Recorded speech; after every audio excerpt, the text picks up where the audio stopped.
को दबा लेंगे। ये भूल जाओ, तुम दबा लोगे, भूल जाओ, निकाल दो खाते से अपने इनके, उनको उनको बोलो भूल जाओ। हमें मैं एक सलाह देना चाहता हूं ऊपर बैठे लोगों को कि आपका जो दिल करता है आप करें। चर्च डरता नहीं, क्योंकि डरेगा वो जो गलत काम करेगा। अगर किसी ने चोरी की नहीं तो लोगों में बात करूंगा, गवर्नमेंट्स में बात करूंगा। ये बात ये भूल जाएं कि किसी भी चीज हम इंटरनेशनल लेवल पे जब ये बातें होनी शुरू हुई तो किसी के पास उनके पास जवाब नहीं होगा जब वो जवाब मांगते हैं। तो मैं ये एक बात और बोलना चाहता हूं कि उनमें से भी बहुत से लोग हैं जो सियाने हैं, जो ये अपने प्लेटफॉर्म पे बोल चुके हैं कि अगर आपको भी अपने लोगों को अपने धर्म में रखना है तो आप भी जाइए, उनको प्रचार कीजिए, आप भी जाइए, उनको अपने धर्म की शिक्षा दीजिए। आप उनको मार कूट के अलग नहीं कर सकते। भाई साहब, ये क्रिश्चियन कौम है, 12 को मारा कूटा है, 400 करोड़ हो गए। अब 400 करोड़ को मारोगे तो क्या बनेगा, तो देख लो तुम। ये क्रिश्चियन कौम माफ करने वाली कौम है, लेकिन डरने वाली कौम नहीं है। माफ करने वाले हैं हम, माफ कर देंगे जिसने मारा, लेकिन डरने वाले नहीं है। प्रीच, सुनो, प्रीच करते रहे थे, करते हैं और करते रहेंगे। मिरेकल्स होते थे, हैं और करते रहेंगे। कुछ रुकेगा नहीं। आमीन। कुछ भी रुकेगा नहीं, नथिंग, कुछ भी रुकेगा नहीं। और मैं आपको बता रहा हूं, अभी तो चर्चिस में लंगड़े चंगे होते हैं और तकलीफ हो रही। मैंने कहा गलियों में मैंने स्पिरिट में देखा लंगड़े चंगे, और गलियों में आप लोग जाओगे, गलियों में, बाजारों में। आमीन, आमीन। अगर उस पास्टर को खरोंच भी आई है थोड़ी सी, तो उसका भी हिसाब जो है वो परमेश्वर लेगा। मैं आपको बता रहा हूं, जिस किसी व्यक्ति ने, आप इतिहास पढ़ के देख लो, जिस किसी व्यक्ति ने, जिस किसी देश ने क्रिश्चियन लोगों के साथ मत्था लगाया, उस देश, उन लोगों को परमेश्वर ने बहुत बेइज्जत किया, उनको तबाह किया। आप बाइबल पढ़ के देख लो। पता है क्यों? क्रिश्चियन लोग कभी लड़ते नहीं। जहां जहां क्रिश्चियन मेजॉरिटी में है इंडिया में, पूरा ईस्ट बेल्ट, मिजोरम, नागालैंड, मिजोरम, वो सारा एरिया 90% लोग क्रिश्चियन है। आपने कभी दंगे की बात नहीं सुनी होगी। मैं केरला में घूमने के लिए जाता हूं, 50% क्रिश्चियन है, बाकी दूसरे धर्म के लोग हैं। हम बोलते भाई साहब आधे तुम क्रिश्चियन हो, यहां पे दंगा हुआ कभी? कभी कोई दंगा नहीं। तमिलनाडु सभी क्रिश्चियन है, कोई दंगा नहीं। जब इंडिया में इलेक्शन हो रहे होंगे तो शैतान चर्चिस को टारगेट करने की कोशिश करे।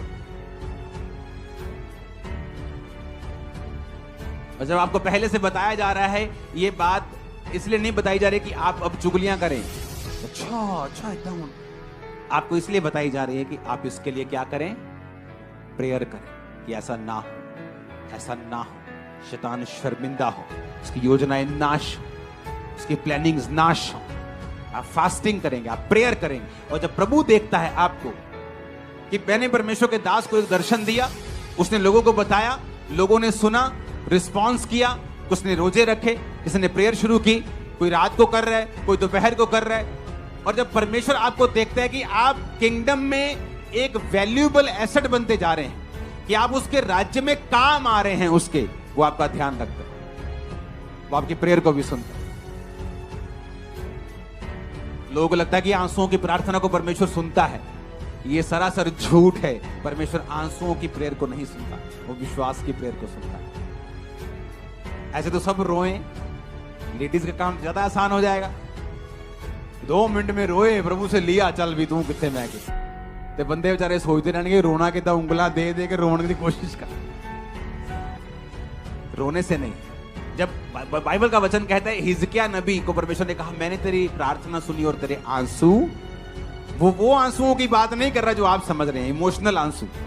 वो फेथ था कि प्रभु मैं तेरे समान सीधा, तेरे सामने सीधा रहा हूं, मैंने ये कर्म किया है, मैंने मूर्ति पूजा नहीं, मैंने गलत काम नहीं किए, मैंने दीन दुखियों की सहायता की है, मुझे छू। वो रो रहा था, प्रभु मैं सही हूं, मैं विश्वास के साथ मांग रहा हूं। परमेश्वर ने विश्वास को देखा, उसके पास्ट को देखा, उसके रिकॉर्ड को देखा। आज रिकॉर्ड क्या है? कितनी सिगरेट पी है, कितनी चैनी कैनी खाई है, कितने पैग लगाए हैं, कितनी ठगी की है। तो रिकॉर्ड मायने करता है, आंसू मायने नहीं करते। तो परमेश्वर के सामने जब आप परमेश्वर के सामने प्रेयर करते हैं कि परमेश्वर के दास ने बोला कि ऐसा ऐसा शैतान करने की कोशिश कर रहा है, खासकर पंजाब की बड़ी चर्चेस के ऊपर, तो हमें प्रेयर करनी। तो आप आज रात से ही प्रेयर करेंगे, प्रभु शैतान की योजनाएं नाश। कोई व्यक्ति, कोई संस्था, किसी भी तरह का कोई व्यक्ति, सरकारी गैर सरकारी, कोई अटैक ना कर सके। ये शर्मिंदा हो, तो परमेश्वर देखता है कि अच्छा ये व्यक्ति किंगडम में काम आया। जब आप फिर अपने लिए प्रेयर करेंगे, वो आपकी प्रेयर को सुनेगा भी, उत्तर भी देगा, आपको जल्दी देगा। मेरी लाइफ का एक्सपीरियंस है, जो लोग सेवा में हैं, पास्टर्स के काम आते हैं, प्रभु के काम आते हैं, उनकी प्रेयर्स और उनकी हीलिंग और डिलीवरेंस दूसरे लोगों से जल्दी हो। आप जगह जगह सुनेंगे कि सताव होंगे, लेकिन आप जगह जगह सुनेंगे परमेश्वर का काम जबरदस्त तरीके से होगा। यीशु मसीह का वो आपके बीच में होगा, अपने लोगों के साथ होगा। नहीं किया, कभी बंद ही नहीं किया। आप ऐसा सोचते हैं कि परमेश्वर मेरे लिए कब खोलेगा? बाइबल बोलती है कह रहा कि आज जितने वचन को सुनेंगे और ग्रहण करेंगे उनके लिए परमेश्वर दरवाजा खोल कर रखेगा, कभी बंद नहीं करेगा। जो आमीन बोल रहे हैं वो अपने लिए दरवाजा खुलवा रहे हैं। आमीन। जो रिसीव कर रहे हैं वो अपने लिए दरवाजा खुलवा रहे हैं। आमीन। जो हालेलुया बोल रहे हैं दरवाजा खुला रहे हैं। हालेलुया। बोलो हालेलुया। हालेलुया। ये परमेश्वर है, आपके लिए दरवाजे खुलेंगे आज रात। चर्च आमीन बोलने वालों के लिए आमीन। सारे रिसीव करें और तारीफ करें जोर से यीशु मसीह की।